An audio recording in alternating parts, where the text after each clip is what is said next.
यानंतर पुढची बातमी पाहूया। पंढरपूर इथं सलग 8 दिवसांपासून धनगर बांधवांचं उपोषण सुरू आहे। मुख्यमंत्र्यांनी मुंबई इथं बैठक घेऊन धनगरांना आश्वासन दिलं।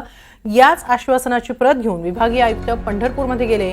मात्र एसटी सर्टिफिकेट हातात द्या तरच आम्ही उपोषण सोडू अशी भूमिका 6 धनगर उपोषणकर्त्यांनी घेतली आहे। आजपर्यंत आम्हाला आरक्षणाच्या नावाखाली फसवण्यात आले। आम्ही सरकारला 8 दिवसांची मुदत देतोय। 8 दिवसांनंतर प्रमाणपत्र दिलं आणि साधे तहसीलदार जरी आले तरी आम्ही उपोषण सोडू अशी भूमिका धनगर उपोषणकर्त्यांनी घेतली।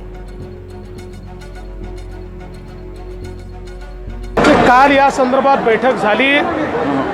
माननीय मुख्यमंत्र्यांनी धनगर समाजाच्या नेत्यांसोबत चर्चा करून अतिशय सकारात्मक रोडमॅप तयार केलेला आहे।